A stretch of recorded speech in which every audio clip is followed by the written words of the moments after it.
The quantum ferryman. Jasper Novak wanted nothing more than for his quantum calibrator to stop arguing with him. Voice command, realign orbital frequency, he muttered, wiping sweat from his brow with a sleeve already stained with hydraulic fluid. Did you say, real wine bottle sequency? The device chirped back, its display flashing an unhelpful amber. No, I did not. Jasper exhaled slowly through his teeth. Realign. Orbital. Frequency. The calibrator beeped cheerfully. Command not recognized. Would you like me to play Greatest Hits of Earth's 2090s? Callisto Depot wasn't known for its high-end equipment. The repair station orbiting Jupiter's moon was less a prestigious engineering post and more a floating junkyard held together by determination and industrial-strength adhesive. Jasper had worked there for 3 years, ever since his dismissal from Ganymede's prestigious quantum labs. He liked the solitude. Machines made sense, even when they malfunctioned. They didn't lie, didn't betray, and didn't sell proprietary research to corporate rivals. Fine, he said, tossing the calibrator onto his workbench. I'll do it manually. Like a caveman. The cargo hauler he was repairing, an older Genesis model with mismatched hull plates, sat with its propulsion core exposed, internal components glowing with faint blue light. Jasper reached inside, feeling for the oscillation dampener buried beneath layers of wiring. That's when the airlock to his workshop hissed open. Jasper didn't turn immediately. Visitors were rare at this hour, 2000 hours station time, when most techs were either eating or sleeping. Depots closed for non-emergency repairs, he called out. You can file a ticket with central processing for tomorrow's queue. No response. He sighed and turned, and froze. The figure standing in his doorway wasn't human, or at least not entirely. She, if that was the right pronoun, stood tall and impossibly elegant, her skin a metallic silver that caught the workshop's harsh fluorescence and transformed them into something otherworldly. Her eyes were the strangest part, pure white with geometric patterns that shifted and reconfigured like living code. Her garments seemed to have been grown rather than manufactured, black material that rippled with veins of light. Jasper's first coherent thought was that someone had spiked his caffeine tablets. Are you Jasper Novak? She asked, her voice like crystalline water over stone. He found himself nodding before his better judgment could intervene. I am Lyra, she said. No other context, no explanation. Jasper cleared his throat. Well, Lyra, we don't offer services for. He gestured vaguely at her entire being, whatever tech you're running. Maybe try Ganymede. They love experimental stuff over there. Lyra tilted her head slightly. You have been chosen. I'm sorry. Jasper blinked. Chosen for what? Depot Employee of the Month? Because I can assure you my supervisor thinks I'm barely competent. You will understand, she said, raising her hand. The floor beneath Jasper vanished. He didn't fall so much as transition, the solid metal of the workshop gave way to something warm and yielding. His perception twisted sideways, pulling his consciousness through a space that seemed geometrically improbable. For a moment that stretched into eternity, Jasper existed in two places simultaneously. Then reality reasserted itself, and he found himself sprawled on a floor that felt wrong. It was warm. It pulsed gently beneath his palms. And if he wasn't mistaken, it was breathing. What the? He scrambled to his feet, nearly losing his balance as the surface rippled in response to his movement. The corridor around him defied conventional architecture. The walls shifted subtly, their color transitioning from deep azure to soft lavender and back again. There were no visible seams, no panels, no bolts. Everything flowed as if sculpted from a single living organism. Jasper pressed his hand against the nearest wall. It yielded slightly to his touch, warm and responsive. Oh no, he whispered. This isn't a ship. It's alive. Nexus is indeed alive, Lyra's voice came from behind him. She stepped through an aperture that opened like an iris, the edges peeling back in elegant folds. A bioship. Semi-sentient, fully responsive.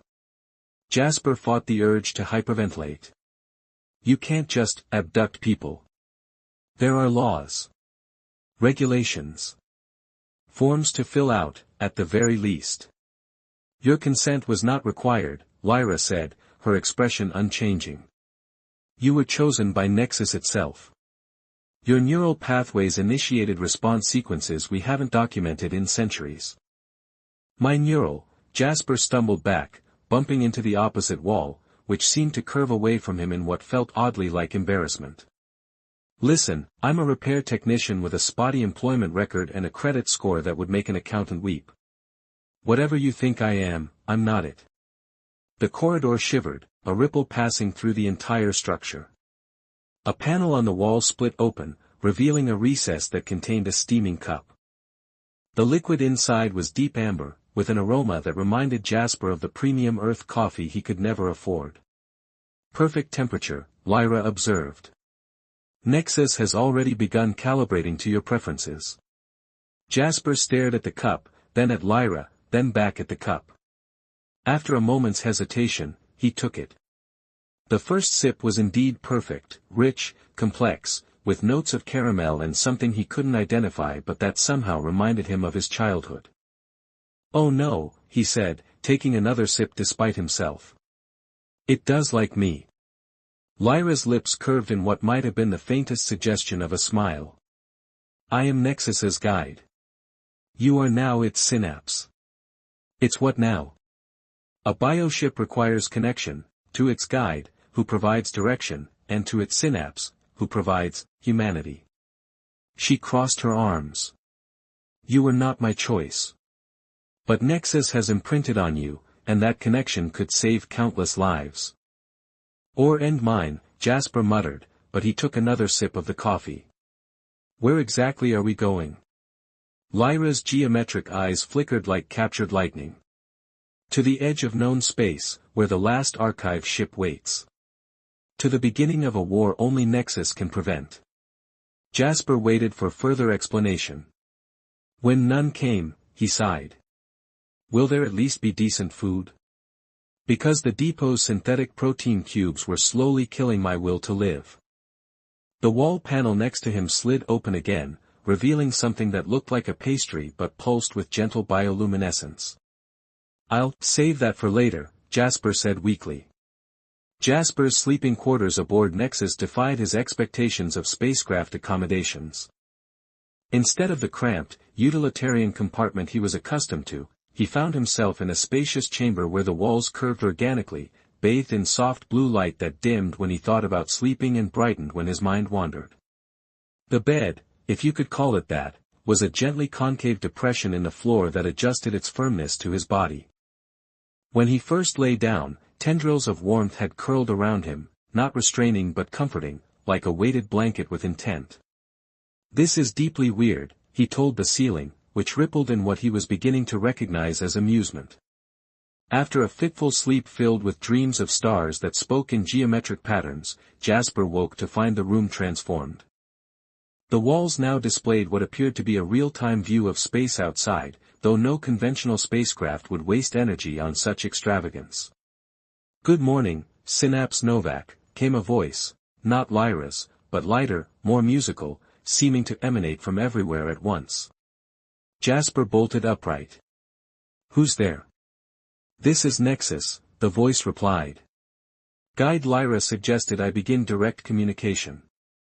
Your neural patterns indicate readiness for deeper integration. My neural patterns need to mind their own business, Jasper muttered, but curiosity overcame his irritation. You can talk. I mean, independently. You're sentient. I am beyond your human concept of sentience, Nexus replied, the walls pulsing gently with the rhythm of its words. I exist across multiple dimensional planes simultaneously. What you perceive as me is merely the interface your consciousness can process. Right. Simple. Jasper ran a hand through his hair. And you chose me? Why? Before Nexus could answer, Lyra entered through an aperture that formed as she approached. "We're approaching the boundary zone," she said without preamble.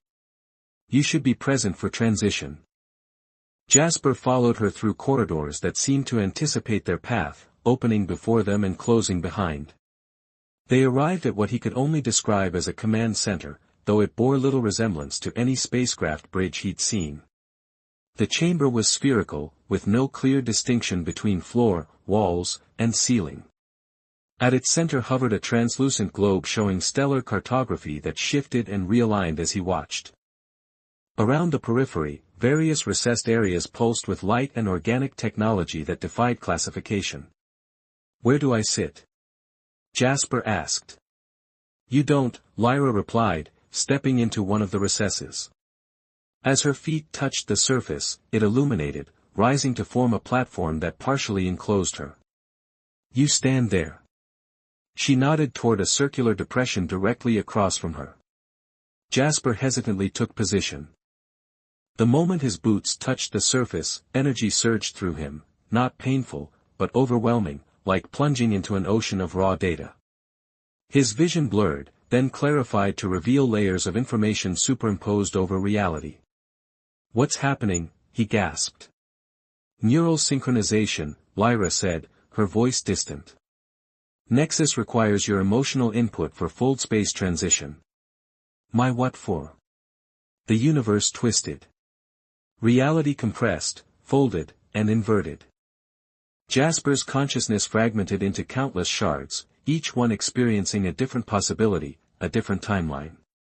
He saw versions of himself that had never existed, one a celebrated physicist, another a drifter on Mars, yet another something that wasn't human at all. Through it all ran a thread of music, a complex harmony that bound the fragments together, preventing them from scattering across infinity. When cohesion returned, Jasper found himself on his knees, gasping. "Did we just?" He struggled to find words. "Travel, through time." "Not time," Lyra said, stepping out of her recess. "Probability. Full space navigation requires calculation of quantum possibilities. Nexus needs organic emotion to select the optimal path." That was. Jasper searched for an adequate description. "Intimate." "Yes," Nexus's voice agreed, sounding pleased. "Your emotional spectrum is remarkably vivid, Synapse Novak. Most humans provide singular dominant responses, fear or wonder. You offered 17 distinct emotional signatures simultaneously." "Glad to be of service," Jasper muttered, rising shakily to his feet. "So where are we?" In answer, the chamber's surfaces cleared to transparency, revealing their surroundings. Before them hung an enormous structure, ancient, partially broken, yet undeniably majestic. It resembled a cathedral constructed from crystalline bones and frozen light, stretching for kilometers in every direction. Parts of it pulsed with faint energy, while others remained dark and lifeless. "The archive ship Memoria," Lyra said quietly. "Last repository of the progenitor's knowledge. And our only hope against what's coming." Jasper stared at the colossal derelict. "Let me guess. We have to go inside that nightmare fuel." "Yes," Lyra confirmed. "And quickly." We were followed. As if on cue, 3 vessels emerged from fold space behind them, angular, predatory craft bristling with weapons. Nexus's interior darkened in what Jasper somehow knew was fear. "Who are they?" he asked. "The Helion Concordat," Lyra said grimly. "Hunters of rogue bioships. They believe Nexus is an abomination." "Are you saying," Jasper said slowly, "that we're being chased by space zealots who want to kill my new ship friend?" "Yes." Jasper looked again at the massive archive ship, then at the approaching hunters. "Well," he said with a resignation that surprised even himself, "I guess we'd better start running." Symphony of Stars. The interior of archive ship Memoria smelled like time itself, metallic and ancient, with undertones of ozone and something floral that Jasper couldn't identify. The massive derelict dwarfed Nexus, which had docked within a cavernous hangar designed for vessels 10 times its size. "Stay close," Lyra instructed as they stepped through an organic airlock that Nexus had extended to create a seal with Memoria's hull. The archive systems are only partially functional. Some areas may still be hostile to organic life. Hostile how exactly? Jasper asked, adjusting the environmental suit Nexus had extruded for him, a second skin that moved with his body while monitoring his vital signs. Unlike Lyra's seamless silver interface, his was a translucent blue with faint neural patterns pulsing beneath the surface. The archive was designed to preserve knowledge through extinction events, Lyra replied, her eyes scanning the enormous chamber. Its defense protocols may still be active. Wonderful, Jasper muttered. I've upgraded from repair technician to potential extinction event. The hangar stretched before them, filled with derelict bioships in various states of decomposition. Some were merely skeletal frameworks, while others retained vestiges of their once living systems. All bore the same elegant, organic design as Nexus, though none were quite as intricate. Her siblings, Lyra said quietly, following Jasper's gaze. The last generation of navigators. They came here seeking sanctuary when the Concordat began their purge. Jasper felt a wave of emotion that wasn't entirely his own, grief, tinged with a fierce protectiveness. Nexus was somehow sharing its feelings through their connection. They failed, he observed, gesturing to the dead ships. No, Lyra corrected. They completed their final mission. They brought the template here, where it could be preserved. Before Jasper could ask what the template was, a distant rumble shook the hangar. Dust and crystalline fragments rained from the vaulted ceiling. The Concordat has breached the outer defenses, Lyra said, breaking into a graceful run. We have minutes at most. They sprinted across the hangar, weaving between the remains of ancient vessels. Jasper struggled to keep pace with Lyra, whose movements betrayed none of the urgency their situation demanded.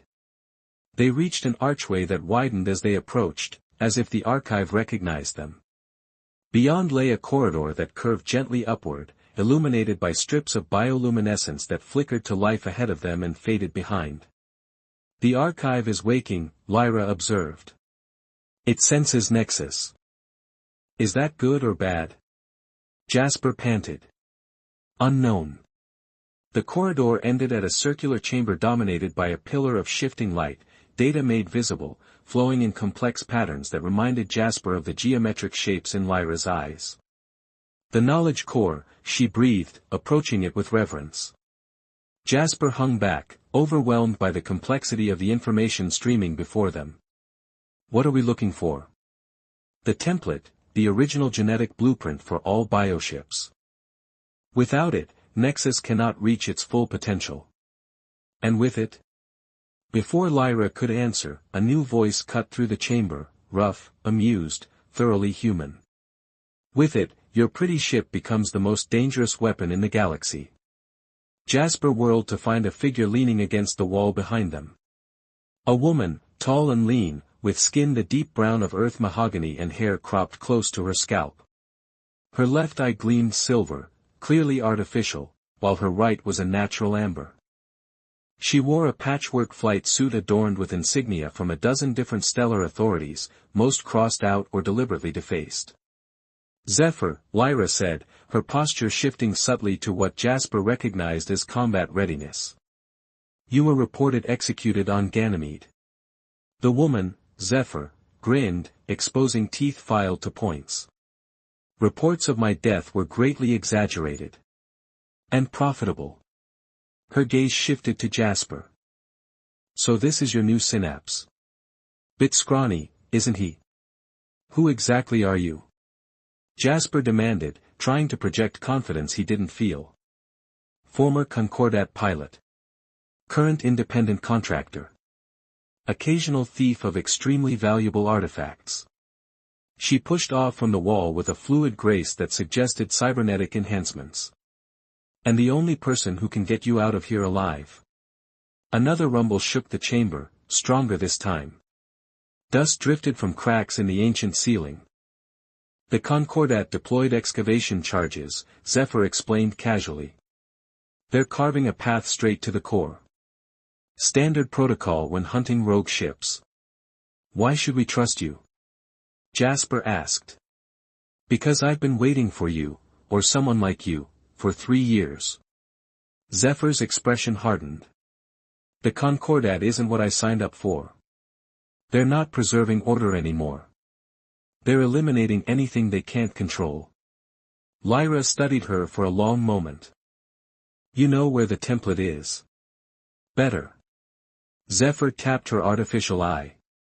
I've seen it. Complete genetic sequence, locked in here when I accessed the archive's primary databanks. I just need a living bioship to transfer it to. Another explosion, closer this time. The floor beneath them trembled. We have perhaps 5 minutes before company arrives, Zephyr said. Decide quickly. Jasper felt a gentle pressure in his mind, Nexus, reaching out through their bond. What he sensed wasn't fear but anticipation, like an instrument waiting to be played. Do it, he said. Zephyr nodded and approached the knowledge core. She placed her palm against the column of light, and her artificial eye began to glow with the same patterns. Your ship needs to establish a direct connection.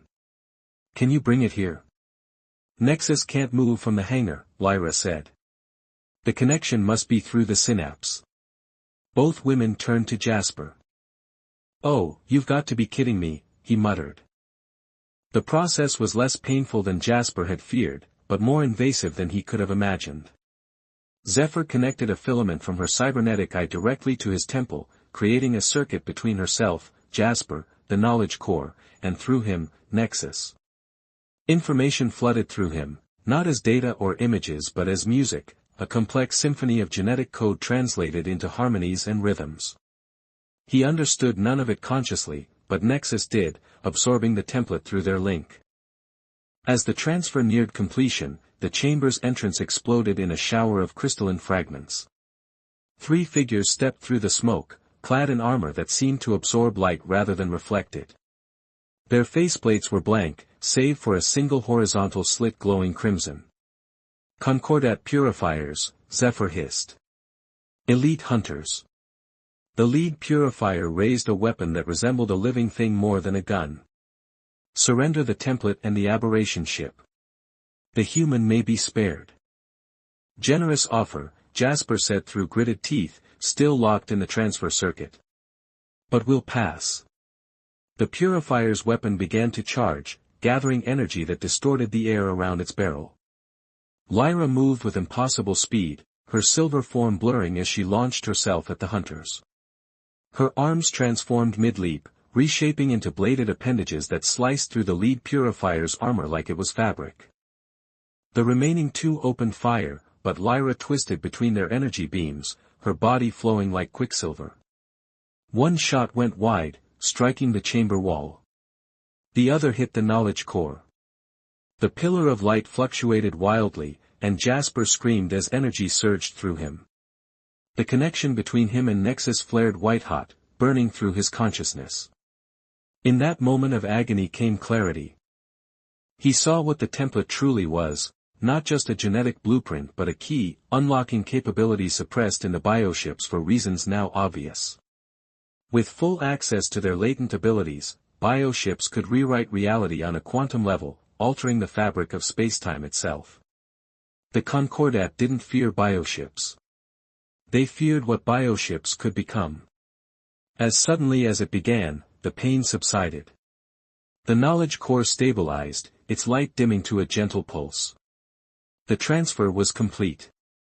Zephyr disconnected the filament from Jasper's temple. We need to move.